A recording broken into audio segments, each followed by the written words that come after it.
Halo Sobat YouTube, kembali lagi dengan Iip dari Otomotif TV. Ya, kali ini saya sedang mengendarai Vespa ini lagi. Saya dalam perjalanan menuju ke rumah sahabat saya. Maaf, tepatnya bukan rumah tapi ke daerah sekitar rumah sahabat saya di daerah Cinere. Kira-kira ada apa ya nanti dengan sahabat saya? Apa yang bisa kita lihat dari dia? Yuk kita lanjut dan tetap di channel kami Otomotif TV. Terima kasih.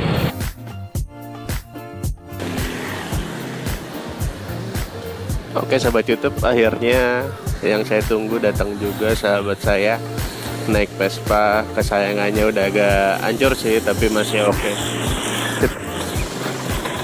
Ini Vespanya sahabat YouTube. Wah, masih keren sekali ya sahabat YouTube ya Vespanya. Oke, kita lanjut dulu nanti setelah makan dulu, lapar.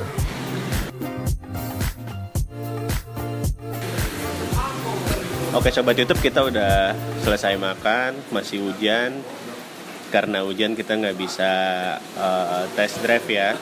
Tapi mudah-mudahan hujannya nggak lama lagi berhenti. Nah, sambil kita nunggu hujan berhenti, kayaknya ada baiknya kita coba buka sesi tanya jawab aja ya sama Warso. Oke, sebelumnya sahabat gue ini namanya Sofyan, panggilannya Warso. Tapi kalau gue manggil dia Bray aja zaman dulu. Gue kenal Warso ini dari tahun berapa ya, Bray? 2010 gitu ya. Dari sekitar 2009 akhir ya. Karena dulu kita satu kerjaan, tapi karena satu dan lain hal akhirnya terpisah ya kerjanya ya, dan akhirnya dia masih bekerja under perusahaan yang sama saat ini dan saya udah di tempat yang berbeda. Oke, kita lanjut langsung ke Warso. Gimana sih Vespa yang dia milikin itu? Oke, kita lanjut ke Warso. Oke, Bray, bisa ceritain dari awal kenapa lo beli Vespa, kenapa Vespa jadi pilihan lo, kenapa lo beli berapa, tahun berapa, dan lain-lain. Sedikit sejarah tentang Vespa yang lo milikin sekarang ini. Kalau gue sekarang tuh punya Vespa PX tahun 84. Jadi ini Vespa gue yang keempat sebetulnya. Dulu gue sempat pertama kali gue main Vespa itu lulus sekolah. Dan pertama kali gue kerja, gaji pertama gue itu gue beliin Vespa. Itu gue beli Bajaj dulu kalau nggak salah. Tahun 84 juga. Terus gue ganti ke Sprint tahun 77. Terus gue sempat punya PTS juga. Habis PTS berapa lama sempat nggak main Vespa. Terus gue sekarang beli PX tahun 84. Ini gue beli udah sekitar mau 4 tahun kalau nggak salah. 4 tahun. Lo beli berapa itu, Bray? Gue beli nih bisa dibilang gue orang beruntung karena gue dapat sebetulnya di tahun-tahun itu ya, di 4 tahun kemarin tuh Vespa harga lagi tinggi-tingginya. Gue beruntung dapat Vespa harga 3 juta. Jadi ceritanya adalah ini punya kayak kakeknya itu seneng Vespa dan udah tua, udah pikun. Anak cucunya nggak ada yang main Vespa. Jadi Vespa nih di gudang aja udah. Akhirnya dijual sama anaknya dari buka harga 8,5 juta waktu itu. Modal nekat aja gitu. Gue punya uang 3 juta, gue bilang bang 3 juta lah. Tapi seling berapa jam dia ngubungin gue lagi. Ya udah bang, kalau serius datang aja, gue dapat di Rawamangun nih Vespa. Menang banyak ya, Bray? Iya bisa dibilang. Pokoknya kalau orang bilang gue orang beruntung. Nah, makanya untuk itu makanya apa ya? Kalau beli motor tuh motor Vespa sabar, jangan terburu-buru lah kalau gue bilang. Kalau lo mau main Vespa. Jadi ini Vespa keempat lo ya, Bray ya? Yup. Udah banyak kenangan dong sama Vespa ini ya? Wow, banyak banget lah, gue udah banyak reading sih ke mana-mana. Dan satu lagi, gue sebetulnya senang Vespa tidak senang berkomunitas. Jadi kadang-kadang gue kalau jalan Vespa tuh paling banyak bertiga sama teman akrab gue, itu ada Acong namanya. Vespa keempat tadi ya? Terus pengalaman yang paling berarti yang pernah lo jalanin dengan Vespa ini? Perjalanan terjauh gue ke Jogja waktu itu. Itu sih ke Jogja juga sebetulnya gue sendiri, Bray, gue mudik itu, gue mudik ke Cirebon. Terus karena teman-teman Jakarta juga ada yang mudik juga, ada yang pakai Vespa juga, ada yang ke Brebes, era gue samperin ke Brebes. Kira-kira gue perjalanan itu 5 hari lah, era nyampe Jogja. 5 hari ya.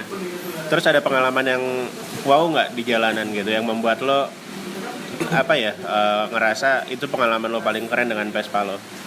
Kalau pengalaman paling wow sih sebetulnya banyak ya, tapi yang kalau gue inget lah, maksudnya karena anak-anak Vespa itu berpaham solidaritasnya tinggi, jadi kita tuh yang bikin lama ya itu ketemu anak Vespa di jalan, kita merapat, ngobrol, ngopi bareng, ngerokok bareng, cerita-cerita gitu sih. Kalau pengalaman yang enaknya ya di jalan sebenarnya kalau Vespa tuh seperti itu. Oke, Bray, alasan lu kenapa sih lu milih Vespa jadi kendaraan lu? Kan banyak ya motor lain yang mungkin kalau orang suka motor retro kan ada CB, ada lain-lain lah, banyak lah, mau 2 tak, mau 4 tak, banyak lah ya motor tahun 70-an, 80-an, 90-an. Nah, lu kenapa milih Vespa dan tahun 84 ini? Kalau gue sih pertama itu gue naik motor tuh nggak seneng kebut-kebutan. Pertama gue ngeliat kalau Vespa tuh kayak enak, santai ya, jalan santai, maksudnya nggak ada di jalan tuh nggak ada orang yang ngajak kebut-kebutan. Kedua, unik sih sebetulnya Vespa itu ya, maksudnya dari bodinya kaleng semua, mesinnya di kanan. Kalau menurut gue unik sih sebenarnya Vespa itu, Bray. Unik ya. Oke, perawatannya gimana, Bray? Kan kalau dilihatnya udah lumayan tua ya, 84 ke sekarang 2020. Kalau perempuan itu udah wajib dinikahin. Kalau perawatan, nah ini untuk teman-teman ya, maksudnya kalau perawatan sih kalau untuk main motor tua tuh ya kita harus benar-benar siap mengkocek kantong lebih dalam gitu, karena kan namanya motor tua kita nggak tahu ya, harus diganti, harus spare part yang memang harus udah uzur gitu. Ya lumayan lah untuk perawatannya. Tapi kalau nah satu lagi, kalau untuk di Vespa itu kalau mau servis gede-gede sekalian, karena dia nggak kayak motor-motor Jepangan yang ada ya, maksudnya motor-motor Jepangan yang ada kan kalau kita mau ganti ini ganti aja. Kalau di Vespa tuh kalau mau nurun mesin ya nurunnya semuanya, ganti semuanya gitu. Karena kalau mau ganti apa-apa terus turun mesin. Berarti lumayan nguras dompet ya, Bray ya? Kalau pertama-tama, tapi kalau udah habis kita ngeluarin budget gede, udah aman lah, udah aman. Pertama tuh kalau untuk teman-teman yang baru ngangkat tuh pasti. Oke, sekarang Vespa itu ada yang anggap sebagai motor atau barang yang bisa jadi investasi ke depan. Ada Vespa tertentu atau Vespa yang bagaimana sih yang nantinya lo pikir harganya bisa naik dan bisa jadi buat invest? Nah, kalau main di motor tua tuh yang balik lagi, jadi teman-teman tuh bisa bukan sekedar main motor tua gitu, jadi bisa invest tuh barang gitu. Kalau emang mau lihat dijual, nah emang ada beberapa tipe yang itu dicari kolektor gitu. Dia sekarang kan untuk yang lagi mahal banget kan PTS tuh. PTS tuh dulu zaman-zamannya gue main Vespa tuh harganya 300.000, 500.000 tuh udah paling mahal. Sekarang udah 30 juta. Udah susah udah nggak ketemu. PTS? Vespa kayak gimana ya PTS ya? Tahun berapa? PTS itu ada yang tahun 80-an juga sih, 87. Itu cuma 90 cc, 100 ngemot boy, memori boy. Jadi cuman 100 sampai 90 cc doang. Cuman memang kalau dulu kan spare partnya masih susah, jadi dia harganya murah. Kalau servis juga emang bengkel juga jarang yang megang. Tapi sekarang kan udah banyak. Jadi lo kalau beli PTS itu kalau lo main Orient ya capek gitu, dalam arti capek nggak ada larinya, makanya di upgrade nya. Yang mahalnya itu yang bikin upgrade, mesinnya aja bisa sampai puluhan juta kalau nggak upgrade. PTS ya. Ntar coba kita searching ya kayak apa sih model PTS karena gue sendiri belum pernah lihat Vespa PTS kayak gimana. Tahun 80-an itu, Bray ya. Iya. Kalau ada lagi juga yang tahun-tahun tua kayak PBB itu tuh PDV. PBB gitu lah. Nah, itu yang bulat tuh di tahun 62 sampai 64 kalau nggak salah ngebiang lah ngeluarin Itu Kongo. Nah, Kongo kan punya histori sendiri, makanya yang punya Kongo udah nemu Kongo busuk-busuk udah beruntung lah, kayak nemu harta karun lah. Kalau Kongo dulu zaman kuliah gue sempat pernah punya sih, cuman dulu harganya masih lumayan lah, masih nggak mahal-mahal amat. Cuman dulu juga udah lumayan, ngangkat 1,5, nggak nyampe setahun waktu itu 4 juta waktu itu gue jual. Nah iya, makanya terakhir temen gue 4 tahun lalu itu dia nemu Kongo di Aceh. Itu bener-bener di pabrik pabrik kerupuk apa kalau nggak salah ya. Bener-bener di belakang itu udah ke kubur tanah 20 cm lah itu motor di belakang rumah. Itu aja dia beli waktu itu 18 juta. Akhirnya ngambil ke Aceh waktu itu. Oke, sekarang pasti dari salah satu dari yang menyaksikan konten kita kali ini mungkin ada pemula ya yang pengen beli Vespa, pengen main Vespa. Biar nggak salah, bisa nggak lo kasih tips kira-kira apa sih yang harus dilihat kalau dia mau beli Vespa? Nah, kalau untuk teman-teman nih, terutama pemula yang mau main Vespa, di Vespa itu dia banyak yang kita harus teliti lah. Pertama lo, kalau beli Vespa pertama itu lo harus ngeliat nomor rangka sama nomor mesin. Banyak karena yang berkanibal yang suratnya setengah, lurus di mesin doang, bodinya bukan bodi dia. Jadi memang harus benar-benar teliti. Kalau untuk pemula kayak gitu harus benar-benar teliti. Pertama nih lo harus ngecek nomor rangka, nomor mesin, lurus nggak sama surat-surat lo. Pertama banget tuh. Kedua, lo harus motornya harus sehat banget lah, mesin lah. Kalau untuk body cat kusam ya keropok masih bisa diakalin. Mesin terutama lah kalau gue sih menurutnya, terutama karena lo kalau di mesin tuh cukup lumayan juga nguras duit juga sih ya. Di body juga lumayan nguras kantong juga, tapi itu yang terutama buat pemula. Dan nggak murah lah sekarang lo kalau buat main motor tua tuh, nggak murah ya. Iya. Oke, tadi kita udah nanya tipsnya apa aja. Sekarang tinggal sobat YouTube yang next mau beli Vespa, pikir-pikir lagi apa emang itu cuman sekedar pengen atau emang udah pengen banget dan dari dulu pengen, udah ngincer dan belum sempet kebeli. Minimal mudah-mudahan apa yang Warso sampein barusan bisa jadi acuan buat sobat YouTube kalau mau beli Vespa. Kayak tadi yang harus diperhatiin kan nomor rangka, nomor mesin. Sebenarnya sama ya untuk beli motor lain atau mobil second juga harus ngelihat nomor rangka, nomor mesin. Walaupun banyak orang bilang Vespa rangkanya udah jarang yang sama nomornya, apalagi kalau kita lihat ke daerah-daerah tertentu banyak yang jual bangkai ke rangka kan, otomatis mungkin motornya udah kanibalan nih, campur sana campur sini. Oke sobat YouTube, kalau sobat YouTube yang punya pengalaman dengan Vespa apapun jenisnya bisa klik di kolom komentar di bawah kita. Semoga apa yang disampaikan Warso tadi bermanfaat buat kita semua. Ada yang mau lo tambahin nggak, Bray, buat sobat YouTube kita? Kalau untuk gua nambahinnya maksudnya untuk teman-teman yang mau, terutama nih yang untuk main motor tua, Bray ya. Iya. Terutama untuk teman-teman yang mau main motor tua, lo benar-benar harus nyiapin budget. Karena untuk main motor tua itu nggak murah.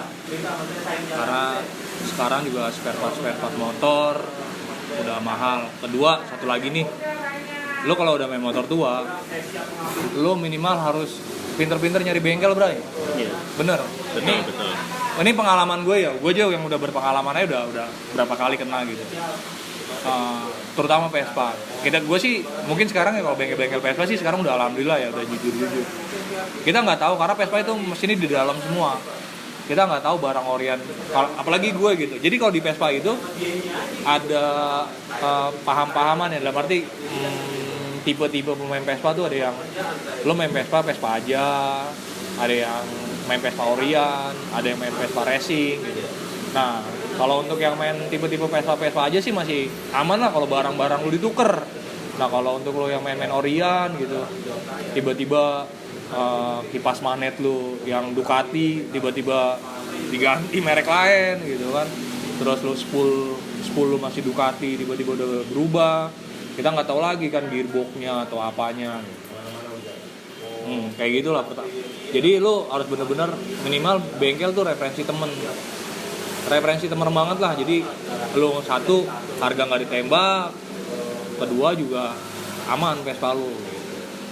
Kalau untuk daerah sini ya, ini kan daerah lo Bray, Pondok Cabe, Cinere dan lain-lain, ada rekomendasi bengkel nggak kalau untuk ada sobat YouTube yang mungkin tinggal di daerah sini? Kalau gue di Pondok Cabe itu gue sering kadang di Cirenderaya itu ada 2 bengkel untuk racingan tuh, ada TPPA sama satu lagi apa lupa gue yang dekat pom bensin tuh. Nah kadang gue sering di Babe, ada tuh di Jalan Cirenderaya namanya Babe, lumayan lah masih dalam arti gue dengan kerjaan dia bagus lah. Gue juga kemarin habis nurunin mesin di dia itu lumayan bagus. Paling mahal lo pernah benerin apa Bray, nambah dikit? Karena gue mengganti semuanya gitu ya, mengganti kemarin spool magnet gue udah lemah, jadi motor tuh bensin gak kesep jadi keluar.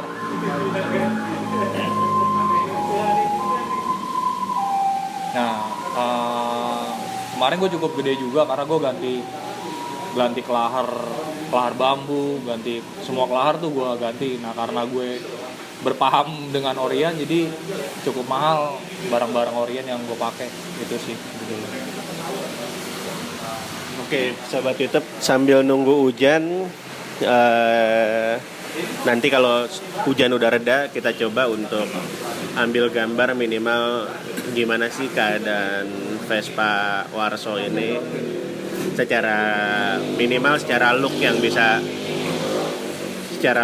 sobat YouTube lihat. Kalau orang yang nggak ngerti kayak tadi saya pertama lihat, wih kayaknya udah busuk banget dari depan gitu kan, tapi ternyata emang ada gaya dari orangnya, emang suka ori gitu, daripada dicat jelek murah jadi nggak bagus, lebih baik dibiarin ori dulu, bekas nabrak, bekas apa lecet dibiarin, jadi kelihatan agak busuk tapi terlihat lebih ori. Nah untuk lebih jelasnya nanti kita lihat sobat YouTube gimana penampakan dari Vespa PSE ya, PXE 150 tahun 1984 gitu.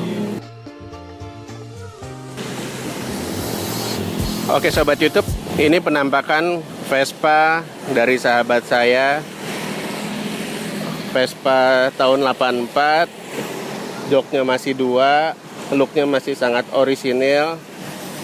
Ya seperti inilah penampakannya. Kita lihat dulu seputarannya seperti apa sih penampakan Vespa dari sahabat saya ini. Ini Vespa yang pernah saya review ya di channel YouTube saya. Dan ini Vespa sahabat saya. Ya kita mulai dari depan. Bagian depan ini emang dapat dari awal ya Bray? Ya ini kayaknya emang dari awal begini Bang.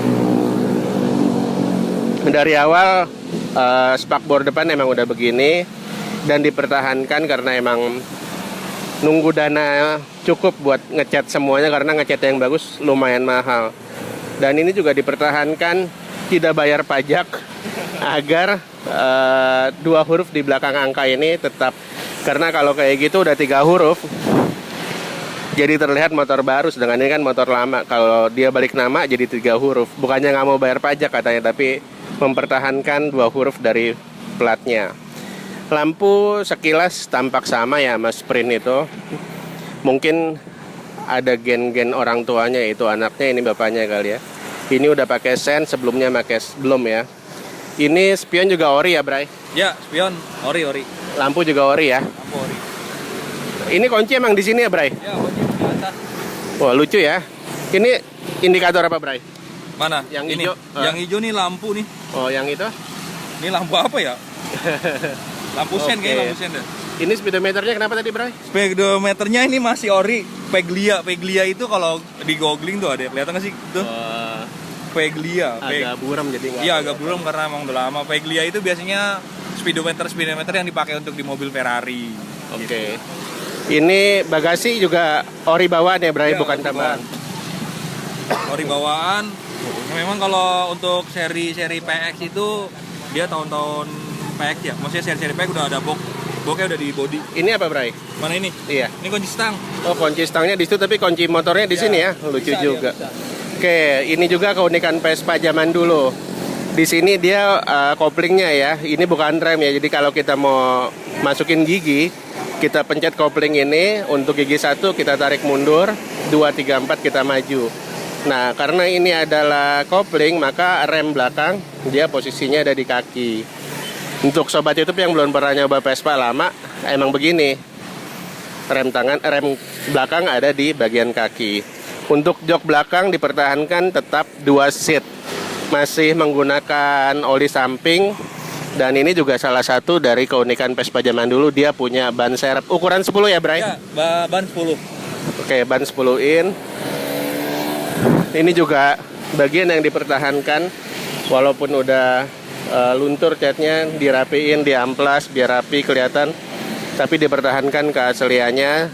Suatu saat nanti kalau ada duit dicat dengan kualitas yang terbaik.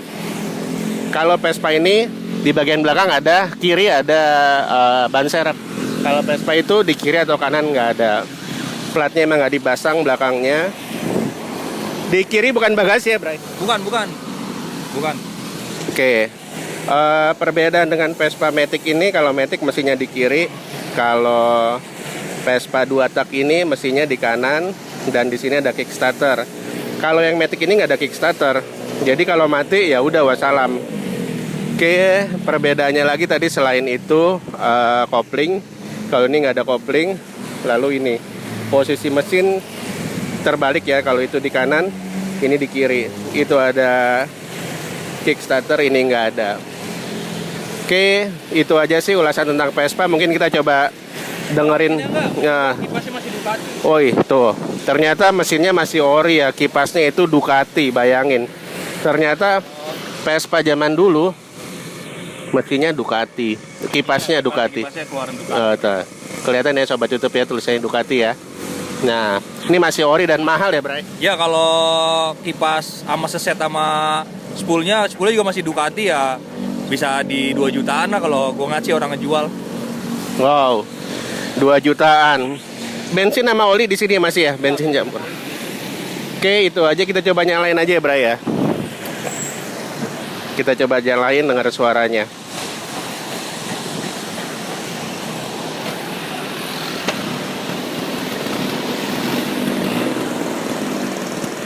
Oh, knalpotnya di sini ya. Knalpotnya keluar ke kiri ya, Bray? Ya, keluar kiri. Kenapa juga masih asli pabrikan? Olinya nggak terlalu menyesakkan sih, masih agak-agak wangi. Oli apa ini, Bray? Orinya gue pakai apa ya? Biasanya gue pakai Castrol yang low smoke ada jadi. Oh iya, wanginya lumayan, nggak pedihin mata dan di hidung juga masih enak. Oke, karena jalanan agak licin kayaknya saya nggak coba test drive nggak, Bray? Oke, coba saya test drive seputaran aja ya. Oke, sobat YouTube, saya coba test drive.